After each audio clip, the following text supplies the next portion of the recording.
तो चलिए student, welcome to wings एक उड़ान। मैं हूं आपका कपिल सर। सो फ्रेंड्स, आज हम स्टार्ट करने जा रहे हैं सेट्स एंड इट्स एप्लीकेशंस के एमसीक्यूज। देखिए बच्चों, आपके सिलेबस में सेट्स और उसकी एप्लीकेशंस दी हुई हैं, तो उसके लिए आपको पहले कुछ इंपॉर्टेंट टर्म्स के बारे में ज़रूर पता होना चाहिए, तो ही आप इन सेट्स को कर पाओगे। ठीक है, तो सबसे पहले मैं बात करता हूँ कि सेट होता क्या है बच्चे। सेट होता है किसी भी ऑब्जेक्ट्स की कलेक्शंस। जैसे कि मैं बोलूं कि मेरे पास वॉवल्स है, ए, ई, आई, ओ, यू। ठीक है, ये मेरे पास कुछ लेटर्स हैं, लेकिन ये लेटर्स किसका सेट बना रहे हैं? वॉवल्स का। ठीक है, तो यानी कि सेट को हम कह सकते हैं it is a collection of objects या कलेक्शन ऑफ एलिमेंट्स। अब यहां पे सेट के बाद हमारे पास कुछ इंपॉर्टेंट टर्म्स होती हैं सेट्स के रिलेटेड। आपको उसके ऊपर ऑपरेशंस करना आना चाहिए, और कुछ सेट्स की डिफरेंट टाइप्स होती हैं, वो भी आपको पता होनी चाहिए। इसमें आपके पास आ जाते हैं सबसे पहले नल सेट। ठीक है बच्चे, नल सेट वो सेट होता है जिसमें कोई भी एलिमेंट नहीं होता है। ठीक है, खाली बिल्कुल। ठीक है, कोई एलिमेंट नहीं है इसमें। ठीक है, तो इसको बोलेंगे नल सेट, और नल सेट को हम डिनोट करते हैं किससे? फाई से। ठीक है, ये होता है नल सेट। इसके बाद हमारे पास होता है फाइनाइट सेट। फाइनाइट सेट वो होते हैं जिसके एलिमेंट्स जो हों फाइनाइट हों, यानी कि वो काउंट किए जा सकें, यानी कि एक लिमिटेड नंबर में होने चाहिए। 10 हो सकते हैं, 100 हो सकते हैं, 1000 हो सकते हैं। ठीक है, यानी कि इन्फिनिटी तक नहीं होने चाहिए, तो उनको बोलेंगे हम फाइनाइट सेट। जैसे कि 1 2 3 4। ठीक है, तो ये 4 एलिमेंट्स हैं मेरे एक सेट के, तो ये बन गया फाइनाइट सेट। इसके बाद बच्चे होता है आपका इनफाइनाइट सेट। देखिए बच्चे, इनफाइनाइट सेट वो होता है जो इन्फिनिटी तक होता है, जिसके एलिमेंट्स को आप काउंट नहीं कर सकते। अनकाउंटेबल एलिमेंट्स होते हैं इसमें। ठीक है, यानी कि ये हो जाएगा 1 2 3 4 और सो ऑन। यानी कि हम कह सकते हैं सेट ऑफ नेचुरल नंबर वो आपका क्या होता है? इनफाइनाइट सेट कहलाता है, क्योंकि नेचुरल नंबर का तो कोई एंड ही नहीं है ना। 1 2 3 4 चलता जाएगा इन्फिनिटी तक।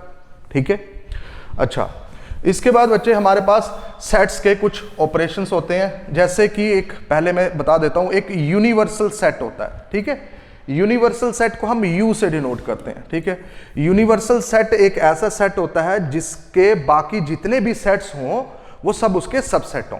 ठीक है, यानी कि हम ये कह सकते हैं कि यूनिवर्सल सेट अगर मैं ले लूं 1 2 3 4 5 6 और ये 7। ठीक है बच्चे, ये मैंने ले लिया यूनिवर्सल सेट, और मेरे पास एक सेट ए है, इसके एलिमेंट है मेरे पास 1 2 और 3। ठीक है बच्चे, एक मैंने ले लिया बी सेट, इसमें मेरे एलिमेंट हैं 1 2 3 और 4 और 5। ठीक है बच्चे, अब देखिए ये मैंने दो जो सेट लिए हुए हैं, इसके सारे के सारे एलिमेंट किसके अंदर हैं? यूनिवर्सल सेट के अंदर है। ये जो बी है, इसके भी सारे के सारे सेट किसके अंदर है? यूनिवर्सल सेट के अंदर है। तो जिस सेट्स के सारे एलिमेंट यूनिवर्सल सेट में पाए जाएं, तो वो सेट यूनिवर्सल सेट का क्या होता है? सबसेट। तो हम कह सकते हैं बी के भी सारे एलिमेंट यू के अंदर हैं, इसलिए बी जो है वो सबसेट है किसका? यू का। ए भी जो है वो सबसेट है किसका? यू का। ठीक है, एक ये हो गया यूनिवर्सल सेट। दूसरा, आपको बच्चे कंप्लीमेंट फाइंड करना आना चाहिए कि किसी सेट का कंप्लीमेंट क्या होता है। देखिए, कंप्लीमेंट होता है अपोजिट, यानी कि अगर मैंने B का कंप्लीमेंट फाइंड करना है बच्चे, तो B के कंप्लीमेंट में वो सारे एलिमेंट्स होंगे जो B के अंदर ना हो। हम कह सकते हैं कि कंप्लीमेंट क्या होता है? एक किस्म का अपोजिट सेट होता है, जिसमें वो सारे एलिमेंट्स होंगे जो उस सेट के अंदर, गिवन सेट के अंदर ना हो। जैसे कि बच्चे B के अंदर हमें दिया हुआ 1 2 3 4 और 5, तो B कंप्लीमेंट के अंदर वो सारे एलिमेंट्स होंगे जो B के अंदर हमें नहीं दिखेंगे। ठीक है, तो हम कह सकते हैं कि अगर मैं यूनिवर्सल सेट की बात करूं तो इसमें आ जाएंगे 6 और 7। ठीक है बच्चे, यानी कि B कंप्लीमेंट में वो सारे एलिमेंट होंगे जो B में ना हो। ठीक है, यानी कि किसी भी एलिमेंट का आपको कंप्लीमेंट फाइंड करना है तो आपको वो एलिमेंट्स लिखने पड़ेंगे जो उस सेट्स में नहीं होते। जैसे A का कंप्लीमेंट फाइंड करना बच्चे, तो ए के कंप्लीमेंट में हम वो लिखेंगे जो ए में नहीं होते हैं। ठीक है, कौन कौन से हो गए बच्चे आपके पास? 1, 2 और 3 को छोड़ के जो भी एलिमेंट्स हैं वो सारे ए कंप्लीमेंट कहलाएंगे, यानी कि 4, 5, 6 और 7। तो इस तरीके से आप क्या कर सकते हैं, कंप्लीमेंट्स को फाइंड करते हैं। ठीक है, अब नेक्स्ट बच्चे मैं आपको बताने जा रहा हूं कुछ ऑपरेशंस। ठीक है, ये हो गया कंप्लीमेंट फाइंड करने का। क्योंकि ये रिवीजन क्लास चल रही है तो रिवीजन में मेरी कोशिश ये रहेगी कि आपको इंपॉर्टेंट फार्मूलाज, इंपॉर्टेंट कॉन्सेप्ट्स जितने भी हैं वो सारे आपके साथ डिस्कस किए जाएं और साथ ही साथ एमसीक्यूज भी डिस्कस किए जाएं, ताकि आपकी जो प्रिपरेशन है उसको एक पुश मिल सके, एक आपको बाकियों से एज मिल सके, ताकि रिवीजन आपकी जल्दी से जल्दी हो सके। ठीक है, चलिए अब आगे स्टार्ट करते हैं। जैसे कि सपोज करो कि मेरे पास बच्चे 2 सेट हैं। ठीक है, एक सेट है मेरा 1, 2, 3 और 4। ठीक है बच्चे, एक सेट है मेरा B, इसमें मैं एलिमेंट ले लेता हूं 1 और 2। ठीक है, इसमें मेरे 2 ही एलिमेंट हैं, इसमें मैंने 4 हैं। ठीक है बच्चे, अगर आपको A माइनस B ऑपरेट करना है, यानी कि आपको A माइनस B करना है, आपने कुछ नहीं करना बच्चे, A के जितने एलिमेंट्स हैं उसमें B के एलिमेंट्स को नहीं काउंट करना, यानी कि आप क्या कर रहे हो कि A के अंदर B को माइनस कर रहे हो। ठीक है, तो बच्चे A में जब मैं B के एलिमेंट को माइनस कर रहा हूं तो मेरे पास कौन से एलिमेंट रह जा रहे हैं? सिर्फ 3 और 4। तो इस तरीके से आप सब्ट्रैक्शन कर सकते हैं 2 सेट्स में। ठीक है, जब भी माइनस करना है तो जिसको माइनस कर रहे होते हो तो उसके एलिमेंट्स आप उस सेट के अंदर से हटा देते हैं। ठीक है बच्चे, इस तरीके से A माइनस B करते हैं। ठीक है, उसके बाद बच्चे मैं आ जाता हूं अब अपने यूनियन और इंटरसेक्शन पे। ठीक है, देखिए A यूनियन B, हमारे पास 2 सेट हैं, फिर से ले लेते हैं यहां पे 1, 2 और 3। ठीक है बच्चे, और B मैंने ले लिया 2, 3, 4 और 5। ठीक है बच्चे, 2 सेट्स हैं, मैंने निकालना है A यूनियन B। बच्चे A यूनियन B में वो सारे के सारे नंबर आ जाएंगे जो A और B में है, सारे के सारे एलिमेंट्स आ जाएंगे A यूनियन B में, यानी कि 1 भी आ जाएगा, 2 भी आएगा, 3 भी आएगा, और क्या क्या बच्चे 4 भी है, और क्या है 5 भी है। तो ये सारे एलिमेंट्स जो है A यूनियन B के अंदर, जो A में भी थे और B में भी थे, सारे A यूनियन B में आ गए। ठीक है, इसके बाद A इंटरसेक्शन B। बच्चे इंटरसेक्शन का मतलब होता है कॉमन। ठीक है, जो दोनों में कॉमन हो वही A इंटरसेक्शन B कहलाता है। अगर मैं इनमें ध्यान से देखूं, दोनों सेट्स में मुझे एक 2 दिख रहा है, 3, 2 और 3, ये 2 एलिमेंट्स दोनों में कॉमन है, तो इसलिए A इंटरसेक्शन B क्या होगा? यही 2 एलिमेंट्स।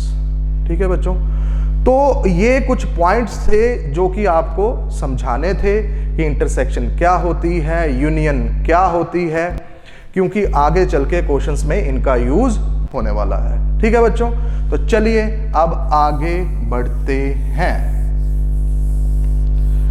देखिए अब नेक्स्ट कुछ पॉइंट्स हैं आपके पास। देखिए, मैं मान लेता हूं कि एक एलिमेंट कोई A सेट से बिलोंग करता है। ठीक है, तो अगर कोई एलिमेंट A से बिलोंग करता है तो ऑब्वियसली वो A के कंप्लीमेंट के साथ बिलोंग नहीं करेगा, क्योंकि A के कंप्लीमेंट में वो सारे एलिमेंट होते हैं जो A में ना हो।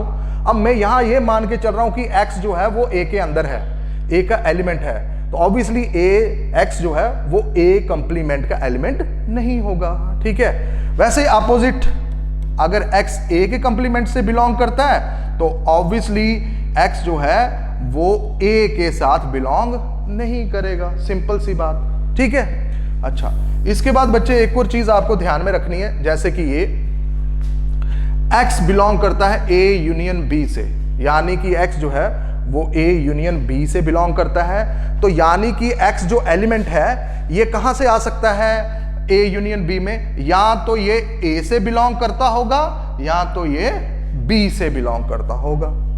ठीक है, दूसरी बात, अगर X A यूनियन B से बिलोंग नहीं करता तो डैट मीन्स वो एलिमेंट ना ही A में है एंड ना ही B में है। याद रखिए, जब भी बिलोंग्स टू आता है तो ए यूनियन बी जो है ये किस में चेंज हो जाता है, और में। और जब भी नॉट या डजंट बिलोंग आता है तो यूनियन किस में चेंज हो जाता है, एंड में। ये याद रखना है आपको, ठीक है। उसके बाद देखिए एक्स किससे बिलोंग करता है, ए इंटरसेक्शन बी से। तो यहां पे x जो है वो ऑब्वियसली, क्योंकि इंटरसेक्शन जो होता है वो कॉमन एलिमेंट्स होते हैं। अगर x एक ऐसा एलिमेंट है जो a इंटरसेक्शन b से बिलोंग करता है, दैट मींस x जो है वो a में भी होगा और b में भी होगा, ऑब्वियसली, ठीक है। अगर मैं बोलूं कि x doesn't belong to a intersection b, यानी कि x जो है वो कॉमन नहीं है a और b का, तो दैट मींस x जो होगा या तो सिर्फ और सिर्फ a में होगा या तो वो सिर्फ और सिर्फ बी में होगा। तभी यहां पे इंटरसेक्शन की जगह पे जब डजंट बिलोंग होता है तो बीच में क्या आता है बच्चे, और आता है। क्लियर हो गया ये? तो ये थे हमारे पास कुछ इंपॉर्टेंट फार्मूले और कुछ इंपॉर्टेंट टिप्स जिनको आपने दिमाग में रखना है। चलिए अभी स्टार्ट करते हैं। हमें दिया हुआ है ए एंड बी, दिए हुए हैं दो सेट्स और हमें फाइंड करना है बच्चे ए माइनस बी, ठीक है। अब देखिए यहां पे जो a माइनस बी है ये एक सेट्स बनाएगी, ये इसके अंदर कुछ एलिमेंट्स होंगे क्योंकि मैंने a में b माइनस कर दिया हुआ है, ठीक है। तो मैंने ये प्रूव करना है कि ये इनमें से किसी के इक्वल होगा। तो मुझे क्या करना पड़ेगा, जब भी इस तरीके के क्वेश्चन आते हैं तो मुझे लेना पड़ेगा कि x एक एलिमेंट है बच्चे, वो बिलोंग करता है बच्चे किसके साथ, a माइनस बी के साथ, ठीक है। यानी कि ये जो x है बच्चे ये बिलोंग करेगा a से, ठीक है। a माइनस बी में वो सारे एलिमेंट्स आएंगे जो सिर्फ और सिर्फ a में है, b में नहीं है। दैट्स वाई x बिलोंग करेगा a से, ठीक है। And x doesn't belong to b। Clear हो गया इतना? दूसरा, अब देखिए x belongs to a and x belongs to, अगर मैं बोलूं नॉट बिलोंग्स टू को मैं बिलोंग्स में चेंज करना चाहता हूं तो x अगर b से बिलोंग नहीं करता, दैट मींस x किससे बिलोंग करता होगा, b कंप्लीमेंट से, जो अभी हमने थोड़ी देर पहले सीखा, ठीक है। अब देखिए इसको मैं ऐसे लिख सकता हूं बच्चे, x a से भी है और b से भी बिलोंग करता है, दोनों से करता है, तो एंड किस में चेंज हो जाता है बच्चे, इंटरसेक्शन में, ठीक है। तो यानी कि x belongs to a intersection b। अब यहां पे हमने यही देखना, प्रूव हो गया बच्चे, कौन सा आंसर है, a इंटरसेक्शन b कंप्लीमेंट, ठीक है बच्चे। तो ये हमारा इस तरीके से फाइंड इसको करते हैं x को लेट लेके, ठीक है। चलिए आगे बढ़ते हैं। MCQ नंबर 2, देखिए हमें कोई भी प्रूव करना है कोई किसी के इक्वल, तो हम थ्रू इन प्रॉपर्टीज के थ्रू भी, जो पहला क्वेश्चन है इन प्रॉपर्टीज के थ्रू भी हम उसको सॉल्व कर सकते हैं, ठीक है। मैंने इसलिए अलग अलग MCQs लिए हैं ताकि आपको हर एक टाइप के क्वेश्चन जो है वो करने को दिख जाए, ठीक है। अब देखिए हमारे पास कुछ इंपॉर्टेंट लॉज होते हैं, ठीक है। इन लॉज को आपने ध्यान से देख लेना है। सबसे इंपॉर्टेंट बच्चे मुझे जो लगता है वो है डी मॉर्गन्स लॉ, ठीक है। ये काफी इंपॉर्टेंट है। ये कहता है ए यूनियन बी का होल कंप्लीमेंट इक्वल होता है। देखिए यहां पे साइन चेंज हो जाएगा और इंडिविजुअल सेट्स के ऊपर कंप्लीमेंट आ जाएंगे, ए का कंप्लीमेंट इंटरसेक्शन बी का कंप्लीमेंट। अब डी मॉर्गन लॉ का जो सेकंड लॉ है वो बोलता है कि अगर ए इंटरसेक्शन बी का होल कंप्लीमेंट है तो ये एक तो ये इंडिविजुअल के ऊपर कंप्लीमेंट आ जाएगा और ये जो साइन होता है बच्चे ये चेंज हो जाता है, जैसे कि पहले में भी देखा और इसमें भी देखा हमने, ठीक है। तो इसी तरीके से ये कुछ लॉज हैं, इनको आपने रिवाइज करना है कि ये क्या बोलते हैं, ठीक है। अब चलते हैं बच्चे हम अपने क्वेश्चन की तरफ। हमारे पास दिया गया है बच्चे ए यूनियन बी का कंप्लीमेंट और ये बताना है कि ये किसके इक्वल है। बच्चे जिसने डी मॉर्गन्स लॉ या ये लॉज याद किए हुए हैं उनके लिए तो ये क्विकली निकलने वाला है। ऐसे देखो ये जो है ए यूनियन बी का होल कंप्लीमेंट, अब ये बताना है कि इनमें से किसके इक्वल है। तो मुझे इतना पता है कि डी मॉर्गन्स लॉ ये बोलता है ए यूनियन बी का होल कंप्लीमेंट इक्वल होता है ए कंप्लीमेंट के इंटरसेक्शन, साइन चेंज हो जाएगा, यूनियन की जगह इंटरसेक्शन बी कंप्लीमेंट के, ठीक है बच्चे।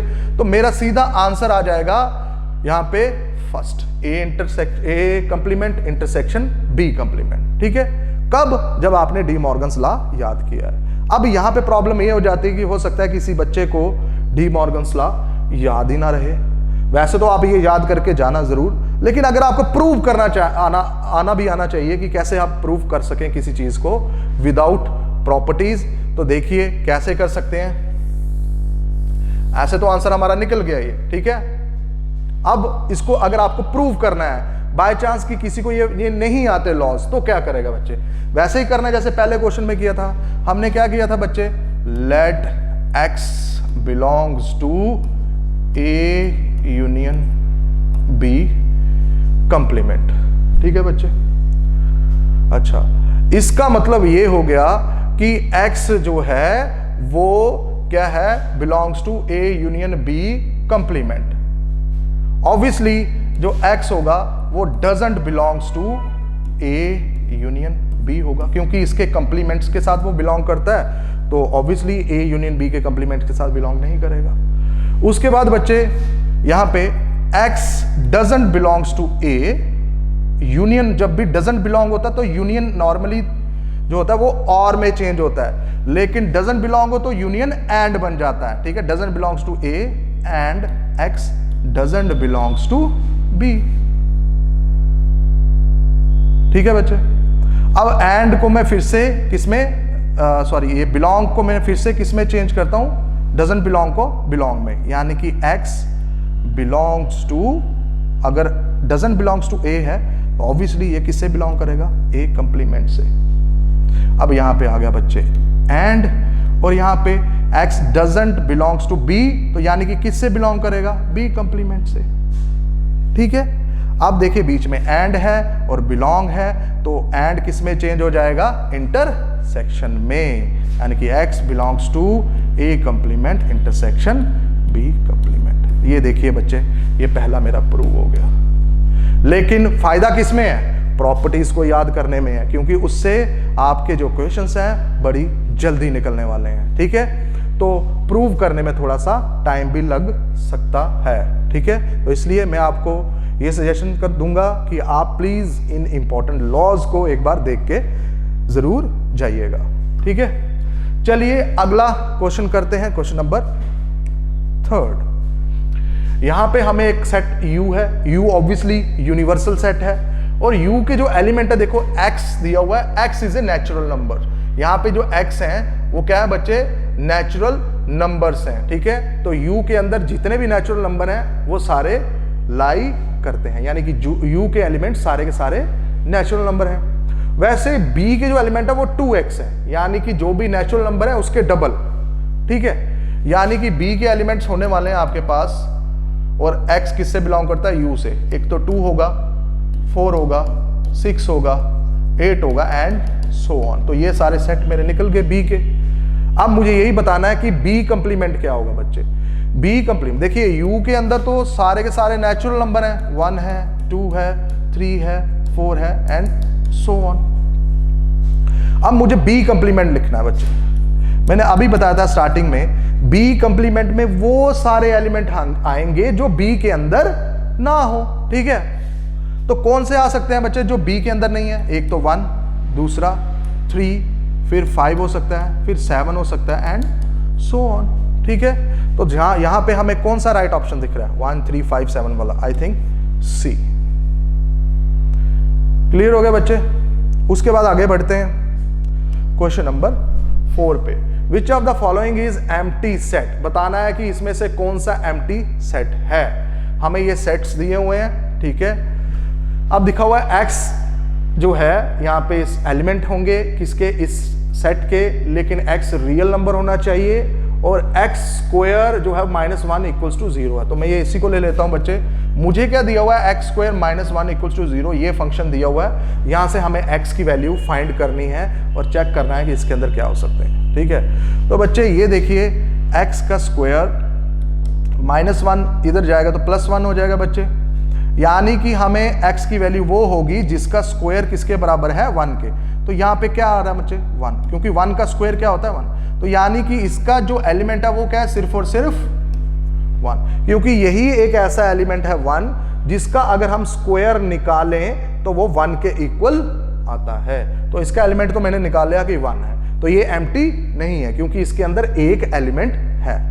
ठीक है, देखिए जिन सेट्स का सिर्फ एक ही एलिमेंट होता है उनको बोलते हैं सिंगलटन सेट, सिंगलटन सेट। ठीक है बच्चे, चलिए अब ये तो प्रूव हो गया कि इसका एक एलिमेंट है। अगला लेते हैं बच्चे, यहाँ पे मेरे पास है x² + 1 = 0 बच्चे।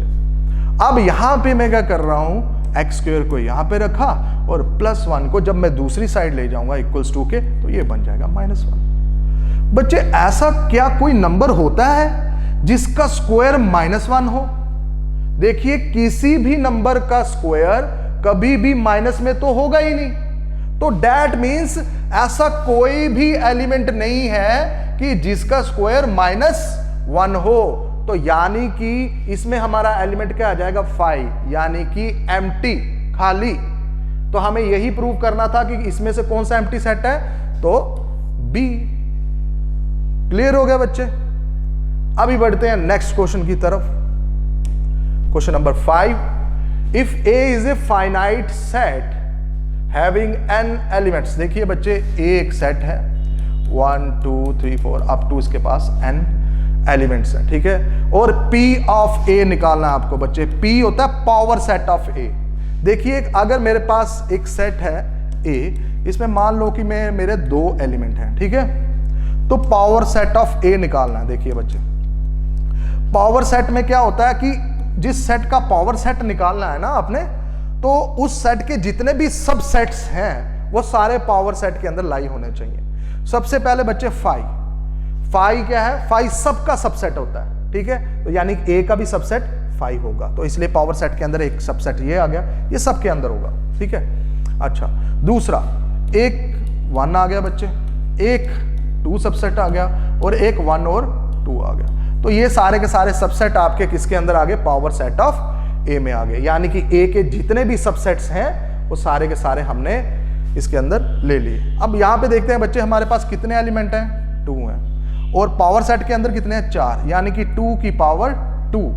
यानी कि हम कह सकते हैं कि यहां पे जितने एलिमेंट्स हैं उसकी 2 की पावर उतनी अगर हम रख दें तो वो बन जाते हैं पावर सेट के एलिमेंट्स। ठीक है, तो यानी कि जब भी आपको मान लीजिए कि आपको बताया कि एक सेट के अंदर 3 एलिमेंट्स हैं। ठीक है, तो पावर सेट के अंदर कितने होंगे, 2⁻³ एलिमेंट्स होंगे। ठीक है बच्चे, तो यानी कि 8। ठीक है, अगर किसी एलिमेंट्स किसी सेट के अंदर 4 एलिमेंट्स हैं तो पावर सेट के अंदर कितने एलिमेंट्स होंगे, 2⁴। ठीक है, यानी कि 16। ठीक है, इसी तरीके से आपको फाइंड करना है बच्चे। तो यानी कि सीधा सीधा फार्मूला हमारे पास क्या बन रहा है, 2⁻n। तो इसलिए यहां पे हमें कुछ करने की जरूरत नहीं पड़ी, जस्ट आपको मैंने समझाया कि पावर सेट क्या होता है, 2⁻n एलिमेंट्स होते हैं उसमें। तो यानी कि हमारा राइट आंसर सेकेंड, 2⁻n। ठीक है बच्चे, अब आगे बढ़ते हैं क्वेश्चन नंबर 6। देखिए ये 6 से जो क्वेश्चन आ रहे हैं बच्चे, ये है एप्लीकेशंस ऑफ सेट्स। अक्सर चाहे कोई भी पेपर आप ले लो, चाहे वो आपका एनडीए हो, सीडीएस हो या कोई भी अदर एग्जाम हो, सभी में इसके क्वेश्चंस आते हैं, खास तौर पे एप्लीकेशंस के। तो चलिए स्टार्ट करते हैं। यहाँ पे 6 क्वेश्चन है आपका, लिखा हुआ है एक कमेटी है, उसमें 50 पीपल स्पीक फ्रेंच। इसको बच्चे फार्मूले से भी किया जा सकता है, लेकिन फार्मूले से ये क्वेश्चन काफ़ी टफ हो जाते हैं और उसमें गलती लगने की ज़्यादा गुंजाइश रहती है। इसलिए मैं ये सजेस्ट करूंगा, इसके लिए आप प्लीज़ वेन डायग्राम वाला जो रूल है उसे अप्लाई कीजिएगा। चलिए स्टार्ट करते हैं। यहाँ पे हमने क्या बनानी है बच्चे, हमारे पास एक कमेटी है बच्चे, तो मैं फटाफट से एक बॉक्स बनाना है इस तरीके के क्वेश्चन को सॉल्व करने के लिए। मुझे दिए 50 पीपल जो है वो क्या बोलते हैं, फ्रेंच बोलते हैं। ठीक है, तो मुझे फटाफट से, क्योंकि यहाँ पे मेरे पास कितनी एंटिटीज हैं, एक फ्रेंच है और एक स्पेनिश है, और तो 3 नहीं है ना, यहाँ पे 2 ही है ना, स्पेनिश और फ्रेंच की बात हो रही है। तो मुझे 2 सर्कल बनाने हैं, और ये 2 सर्कल किसको रिप्रेजेंट करेंगे, एक सर्कल करेगा किसको, फ्रेंच को, ठीक है, एक करेगा स्पेनिश को।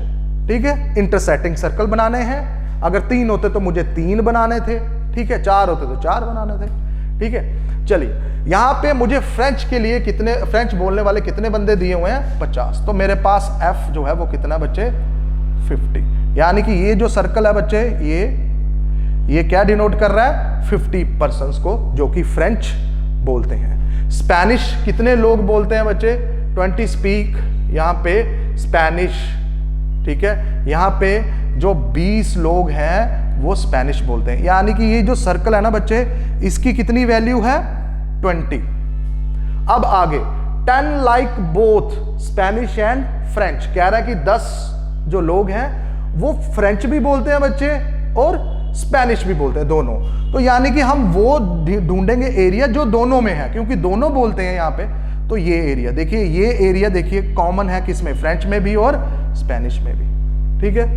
अब मुझे ये निकालना है how many speak at least one of these 2 language, यहां पे बताना है कि कितने कम से कम एक लैंग्वेज बोलते होने चाहिए, यानी कि ऐसे लोग फाइंड करने हैं जो सिर्फ एक लैंग्वेज बोलते हैं या एक से ज्यादा बोलते हैं। यानी कि हम ये भी निकालेंगे कि सिर्फ फ्रेंच बोलने वाले, दोनों बोलने वाले और सिर्फ स्पेनिश बोलने वाले, उन सबको प्लस करेंगे तो आपका आंसर आ जाएगा यहाँ पे, ठीक है बच्चे। तो सबसे पहले मैं निकाल लेता हूं कि मेरे पास फ्रेंच बोलने वाले टोटल कितने हैं बच्चे 50, 10 ऐसे आदमी हैं उस 50 में से जो दोनों बोलते हैं, तो यानी कि मेरे पास 40 ऐसे होंगे जो सिर्फ और सिर्फ क्या बोलेंगे बच्चे, सिर्फ और सिर्फ फ्रेंच बोलेंगे, ठीक है, क्योंकि इस पूरे सर्कल की वैल्यू 50 है, इतना इतना एरिया 10 था, तो बाकी कितना बचा 40, तो ये वो एरिया है जो सिर्फ फ्रेंच बोलता है, ओनली फ्रेंच। वहीं बच्चे यहां पे जो दूसरा है हमारा, यहां पे जो स्पेनिश है बच्चे वो कितने बच्चे बोलते हैं 20। अब ये हिस्सा तो 10 है, तो बाकी कितना बचेगा 10, तभी तो 10 और 10 20 बनेंगे ना बच्चे। ये सर्कल 20 है, 10 इसमें से फ्रेंच और स्पेनिश दोनों बोलते हैं, तो बाकी बचे 10 क्या बोलेंगे, ओनली स्पेनिश, ठीक है बच्चे। अब हमारे पास सभी के सभी कंपोनेंट आ गए हैं। हमारे पास देखिए फ्रेंच बोलने वाले 40 बंदे हैं, दोनों लैंग्वेज बोलने वाले 10 हैं, स्पेनिश बोलने वाले भी 10 हैं, तो इन सबको प्लस करूंगा बच्चे, मेरे पास कितना आ जाएगा 60, ठीक है। तो यानी कि 60 ऐसे लोग हैं जो सिर्फ और सिर्फ एटलीस्ट एक लैंग्वेज तो कम से कम वो बोलते हैं, एक भी बोलते हैं, 2 भी बोल सकते हैं, ठीक है। तो सभी को काउंट करना है, तो हमारा आ गया 60 आंसर। तो बहुत ही इजी मेथड है ये, प्लीज एग्जाम में इसी मेथड को करिएगा, ठीक है। इसकी प्रैक्टिस कीजिए अगर नहीं किया है तो। अगला देखिए, in a survey of 600 student in a school, देखिए स्कूल के अंदर एक सर्वे होता है, ठीक है, किसके ऊपर 600 स्टूडेंट के ऊपर, यानी कि बॉक्स जो है टोटल स्टूडेंट हमारे पास कितने हैं 600, ठीक है बच्चे। अब यहां पे बोला हुआ कि 150 स्टूडेंट्स टेक्स टी, यहां पे चाय पीने वाले जो बच्चे हैं वो कितने हैं हमारे पास 150, और यहां पे कॉफी की भी बात हो रही है, तो हम एक और सर्कल बनाएंगे इंटरसेक्टिंग, ठीक है। तो कॉफी वाले हमारे पास आ गए 225, और 100 टेक्स बोथ, यहां पे बोथ जो दोनों पीते हैं वो 100 है, तो ऑब्वियसली बच्चे ये पूरे टी कितने पे पीते थे 150, तो 100 ऐसे हैं जो दोनों पीते हैं, कॉफी भी और टी भी, तो ऑब्वियसली 50 ऐसे स्टूडेंट होंगे जो कि सिर्फ टी पिएंगे, ओनली टी, ठीक है। अच्छा, अब देखिए यहां पे कॉफी पीने वाले मेरे पास 225 हैं, ठीक है, 100 उसमें से कॉफी भी पीते हैं और टी भी पीते हैं, तो बाकी कितना बचा मेरे पास 125, तो ये वो है जो सिर्फ और सिर्फ कॉफी पीते हैं। अब मुझे निकालना बच्चे क्या, मुझे निकालना है इन सबका टोटल कि कितने बच्चे एटलीस्ट कॉफी या चाय पीते हैं, ठीक है। तो मेरे पास ये आ जाएगा, इन सभी को मैं अगर प्लस करूंगा तो ये आ जाएगा मेरे पास 275, ठीक है। ये वो स्टूडेंट हैं जो टी या दोनों या कॉफी पीते हैं, ठीक है। तो ये 275। देखिए अभी हमने ये फाइंड करना है कि कितने ऐसे बच्चे जो ना ही कॉफी और ना ही टी पीते हैं, तो ऑब्वियसली 600 बच्चे में से 275 तो कॉफी टी वगैरह ये सब पी रहे हैं, ठीक है। तो 600 में से 275 को मैं क्या कर दूंगा बच्चे, माइनस कर दूंगा, तो मेरे पास वो बच्चों की वैल्यू निकल आएगी जो कि ना ही टी पीते हैं और ना ही कॉफी, तो यानी कि 325। तो ये आपका आंसर। बहुत ही इजी क्वेश्चन है, बस इस मेथड को आपने सीखना है, मेरे साथ प्रैक्टिस करनी है। चलिए नेक्स्ट सर्वे है 60 लोगों का सर्वे होता है। उसमें से बताया जाता है कि 25 लोग जो हैं वो क्या करते हैं बच्चे, एच न्यूज़पेपर रीड करते हैं, 26 टी न्यूज़पेपर को और 26 ही आई न्यूज़पेपर को। तो बच्चे आपने, क्योंकि इसमें 3 एंटिटीज दी हुई हैं, आपको फटाफट से 3 इंटरसेक्टिंग सर्कल्स को लगा लेना है। ठीक है, यहां पे मैं 3 इंटरसेक्टिंग सर्कल, एक सर्कल ये हो गया बच्चे, एक सर्कल ये हो गया बच्चे, और एक सर्कल ये हो गया। ठीक है, 3 इंटरसेक्टिंग सर्कल लगा लेने हैं। जब भी आपको 3 लोगों के बारे में या 3 ऑब्जेक्ट्स के बारे में बात की जा रही हो, तो सबसे इंपॉर्टेंट हो जाता है हमें ऐसा पॉइंट निकालना जो कि तीनों सर्कल में कॉमन हो। ठीक है, ये वो है जो कि हमारे पास न्यूज़पेपर की बात चल रही है, तो ये सर्कल मान लीजिए किसका है, एच का है, ये मान लीजिए किसका बच्चे, टी का है, और ये मान लीजिए सर्कल किसका, आई का है। एच यहां पे कितने दिए हुए हैं बच्चे, 25। एच न्यूज़पेपर को पढ़ने वाले 25 हैं, टी को पढ़ने वाले बच्चे यहां पे कितने हैं, 26 हैं, और आई को पढ़ने वाले भी यहां पे कितने हैं बच्चे, 26। ठीक है, यानी कि इस पूरे सर्कल की जो वैल्यू है वो कितनी है, 25, और ये पूरा सर्कल टी न्यूज़पेपर को रिप्रेजेंट कर रहा है, तो ये इसकी वैल्यू कितनी, 26, और ये जो पूरा सर्कल है आई को रिप्रेजेंट कर रहा है, तो ये क्या है, 26। ठीक है, अब आ जाते हैं हम आगे। देखिए, जब भी इस तरीके के क्वेश्चंस आपको दिए हुए हैं ना, तो ये ऐसा पॉइंट है, देखिए ये वो हिस्सा है जो कि एच में भी कॉमन है, टी में भी कॉमन है और आई में भी कॉमन है, तीनों में कॉमन है। तो ये वो लोग रिप्रेजेंट करेंगे जो तीनों के तीनों न्यूज़पेपर पढ़ते हैं। ठीक है, तो हमें इसी वैल्यू को पहले फाइंड करना बड़ा ही जरूरी हो जाता है। देखिए यहां पे मुझे एक लाइन यहां पे दिख रही है, क्या लिखा हुआ है, 3 रीड ऑल न्यूज़पेपर। यहां पे मुझे ये दिया हुआ है कि 3 जो हैं वो तीनों के तीनों न्यूज़पेपर पढ़ते हैं। ठीक है, तो यहां पे जो वैल्यू है वो कितनी आ जाती है बच्चे, मेरी 3। ठीक है बच्चे, अब नेक्स्ट यहां पे मुझे ये दिया हुआ है 9 read both H and I. मुझे ये दिया हुआ है कि एच और आई, देखिए एच और आई कौन सा कॉमन है, ये बोथ कॉमन है कि एच और आई। ये कितने हैं बच्चे, इसकी वैल्यू कितनी दी हुई है, 9। लेकिन आपको पता है 3 ये है, तो यहां पे कितना बचेगा बच्चे, 6 बचेगा, तभी तो ये पूरा का पूरा 9 हो पाएगा। वैसे ही बच्चे आपको एच एंड आई की हो गई। अब बच्चे एच एंड टी को देखते हैं। एच और टी में बताया हुआ है कि 11 स्टूडेंट जो है वो एच और टी दोनों को पढ़ते हैं। एच और टी का कॉमन हिस्सा कौन सा बच्चे, ये कितने हैं बच्चे, 11 है, तो ऑब्वियसली ये कितना होगा, 8, क्योंकि 8 और 3 कितना हो गया बच्चे, 11। तो ये वाला हिस्सा एच एंड टी में कॉमन है। ठीक है, अब देखिए दूसरा, 8 read both T and I. यहां पे बताया हुआ है कि 8 बच्चे जो हैं वो टी और आई दोनों को रीड कर, दोनों न्यूज़पेपर को रीड करते हैं, यानी कि ये हिस्सा कौन सा बच्चे, टी और देखिए आई का हिस्सा है। ठीक है, तो इसकी वैल्यू हमें दी हुई है कितनी, 8। तो 3 जो है वो इतना हिस्सा है, तो बाकी कितना बच्चा बच्चे, 5। क्लियर हो गया। अब देखिए यहां पे हमने बाकी वैल्यूज निकालनी है। ठीक है, अब देखिए मेरे पास टोटल एच की वैल्यू कितनी है, 25 है। ठीक है, तो ये हिस्सा किसके बराबर होगा, 8 और 3 कितना हो गया यहाँ पे, 8 और 3 11 और 1 17। ठीक है, तो यहाँ पे कितना आया बच्चे, 8। ठीक है, 25 में से माइनस कर दिया ना 17 को। ठीक है, उसके बाद देखिए आगे नेक्स्ट, 8 और 3, ये टोटल सर्कल की वैल्यू है 26। 8 और 3 11 और 5 16, तो बाकी कितने बचे 26 में से मेरे पास, 10। ठीक है, अब देखिए 9 और ये कितने हो गए, 5, 9 और 5 कितने हो गए, 14। मेरे पास टोटल ये सर्कल की वैल्यू है 26, तो कितने रिमेनिंग बचे, 12। ठीक है बच्चे, मेरे पास हर एक पोर्शन की वैल्यू आ चुकी है। अब बस चुटकियों में आंसर निकल जाएगा। Find the number of people who read exactly 1, हमें निकालना है उन नंबर ऑफ पीपल को जो सिर्फ एक ही न्यूज़पेपर को पढ़ते हैं। ये देखिए ये पोर्शन कौन सा है, ओनली H, ये वो पोर्शन है जो सिर्फ H को रीड करते हैं। ये जो 10 है ये वो है जो सिर्फ T ओनली है, जो सिर्फ T को पढ़ते हैं। ये वो हिस्सा है जो सिर्फ I न्यूज़पेपर को पढ़ते हैं। हमने करना है बच्चे, इन सबको प्लस कर देना है। 12 + 8 20 और 10 30, तो आंसर आपका D। देखिए बच्चे जब भी 3 होते हैं तो ये जो बीच वाला पॉइंट होता है जो तीनों में कॉमन हो वो निकालना बड़ा जरूरी होता है पहले, उसी से ये क्वेश्चन आपका बनेगा। ठीक है बच्चों, बढ़ते हैं अब आगे नेक्स्ट क्वेश्चन की तरफ। यहां पे दिया हुआ है in a group of students 100 no Hindi 50 no English. यहां पे हिंदी और इंग्लिश की बात चल रही है। ठीक है बच्चे, तो यहां पे मुझे क्या करना पड़ेगा, 2 सर्कल लेने पड़ेंगे। ठीक है,